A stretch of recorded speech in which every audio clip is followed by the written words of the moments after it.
Il existe une vérité que très peu d'hommes acceptent réellement. La passion ne disparaît pas à cause des années qui passent, ni à cause des habitudes, ni parce que le couple change. Elle disparaît quand l'homme perd son axe. C'est aussi simple que ça et aussi brutal. Tu peux croire que c'est le stress, le travail, la routine, les responsabilités, mais ce ne sont que des conséquences. La racine profonde, c'est ton état intérieur. Quand tu te décentres, quand tu t'effaces, quand tu deviens prévisible, quand tu te neutralises, quand tu arrêtes d'être un pôle masculin solide, quelque chose en elle s'éteint et quelque chose en toi aussi. Aujourd'hui, je veux te montrer comment raviver cette passion. Pas en jouant un rôle, pas en essayant d'être plus séduisant, pas en copiant des techniques, mais en redevenant l'homme que tu es censé être, l'homme qu'elle a choisi au début, celui qu'elle regardait avec admiration, celui dont la présence suffit pour que quelque chose s'allume dans son regard. Parce que la passion ne revient pas grâce à ce que tu fais, elle revient grâce à ce que tu redeviens. Beaucoup d'hommes croient que c'est normal qu'un couple perde l'intensité des débuts. Ils se disent que c'est la vie, que c'était mieux avant, que ce n'est plus comme au début. Ils parlent de la passion comme d'une flamme qui brûle fort au départ, mais qui finit forcément par se calmer. Pourtant, la vérité est bien différente. La passion n'est pas un pic émotionnel qui retombe, c'est un courant, une polarité, une dynamique vivante qui demande à être nourrie par la direction masculine. Quand tu perds ton axe, la polarité se dissout. Quand tu te lisses, la tension disparaît. Quand tu n'avances plus, elle n'a plus rien à suivre. Quand tu te fais petit, elle se contracte.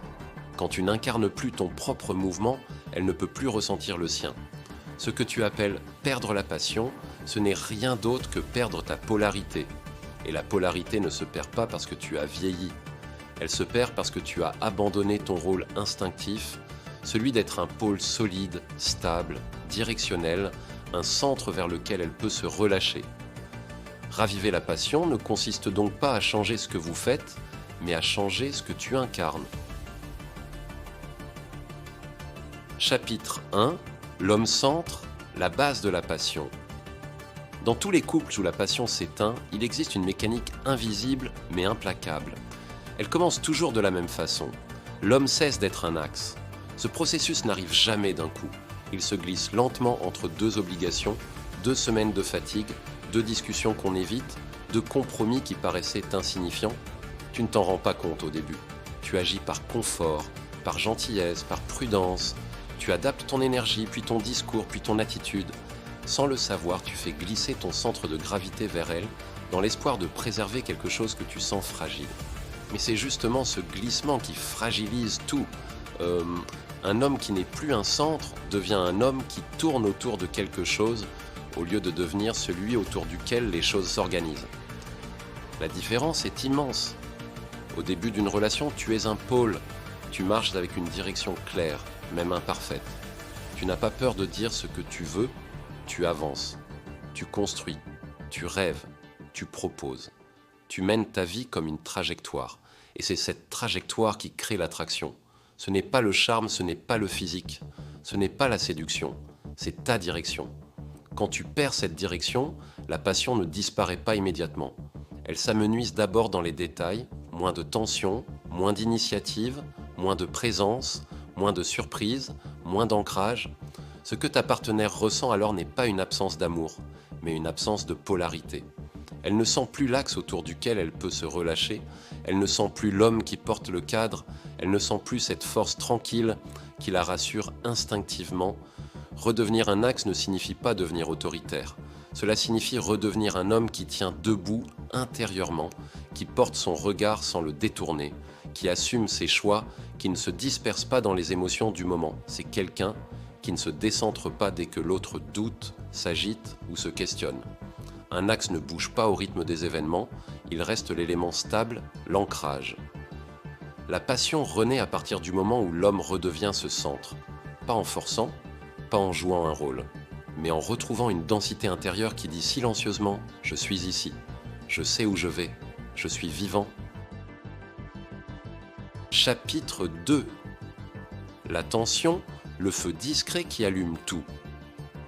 La tension est une énergie subtile, presque imperceptible, mais absolument essentielle pour qu'une relation reste vivante. Beaucoup d'hommes s'efforcent de l'éviter, par peur du conflit, par peur de ne pas être aimé, par peur d'être mal compris. Ils cherchent à lisser les moments, à adoucir les émotions, à éviter tout ce qui pourrait créer un frottement. Ce qu'ils ne comprennent pas, c'est que la tension n'est pas l'ennemi de la relation. Elle en est le cœur. La tension masculine, c'est cette capacité à rester complètement présent dans un silence sans chercher à le combler. C'est le fait de tenir son regard avec calme lorsque l'autre est troublé. C'est être capable de rester immobile, ancré, quand quelque chose en elle remonte. C'est ne pas fuir la confrontation émotionnelle, non pas pour imposer quoi que ce soit, mais pour montrer que tu es là, solide, et que rien ne te fait vaciller intérieurement. Une femme ressent instinctivement la différence entre un homme qui reste dans un silence par peur et un homme qui reste en silence par maîtrise. Le premier crée du malaise, le second crée de la tension.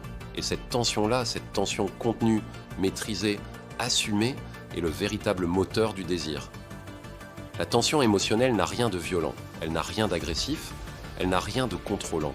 Au contraire, elle est un rappel profond de ton axe. Une femme a besoin de sentir que tu n'as pas peur du feu qui existe naturellement dans la relation. Quand elle s'agite ou se met en mouvement, ce n'est pas pour te tester, même si cela peut y ressembler, c'est pour vérifier où se trouve ton centre. Si tu tiens, si tu peux absorber ce mouvement sans perdre ton regard, plus tu évites la tension, plus tu t'éteins, plus tu la portes, plus tu deviens vivant. Et plus tu deviens vivant, plus elle se réveille.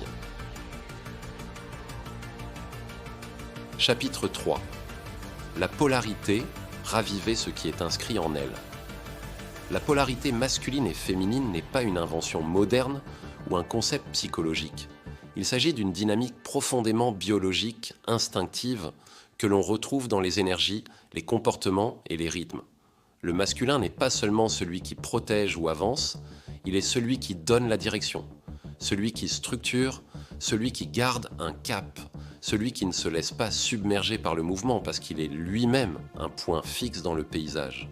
Quand un homme perd cette polarité, il perd la tension naturelle qui faisait de lui un pôle attirant. Et ce n'est pas parce qu'il devient faible ou mauvais, c'est simplement parce qu'il devient neutre, trop émotionnel ou trop passif, trop gentil ou trop distant, trop dans le compromis ou trop dans l'adaptation. La polarité renaît lorsque l'homme réapprend à occuper pleinement sa place intérieure, sans arrogance, sans rigidité. Quand il marche avec assurance, non pas parce qu'il domine, mais parce qu'il est ancré. Quand il parle avec intention, non pas pour convaincre, mais pour exprimer. Quand il écoute vraiment, non pas pour éviter le conflit, mais parce que sa présence est assez stable pour accueillir ce qui vient. Une femme ne désire pas ce qu'elle maîtrise, elle désire ce qui l'attire. Et ce qui attire, c'est le mouvement qu'elle ne peut provoquer elle-même, mais qui est réveillé par la présence masculine. Quand tu redeviens ce pôle, elle redevient naturellement ce mouvement. Et lorsque ces deux forces dansent à nouveau l'une autour de l'autre, la passion revient. Un chapitre. La présence masculine, la clé de tout désir féminin. La présence n'est pas le simple fait d'être physiquement dans une pièce, c'est un état d'être, c'est une densité, c'est la façon dont ton esprit, ton corps et ton attention se rassemblent dans le même moment. Une femme peut sentir instantanément quand un homme est présent, elle peut sentir lorsqu'il pense à 1000 choses, lorsqu'il se préoccupe de l'avenir, lorsqu'il doute de lui, lorsqu'il s'excuse d'exister, même inconscieusement être présent, c'est être maître de ton propre rythme. C'est parler sans te précipiter. C'est écouter sans chercher à répondre immédiatement. C'est regarder sans chercher à contrôler le regard de l'autre. C'est créer un espace où elle peut se déposer, non pas parce que tu t'efforces d'être calme, mais parce que ton calme est réel. La présence masculine crée un champ magnétique.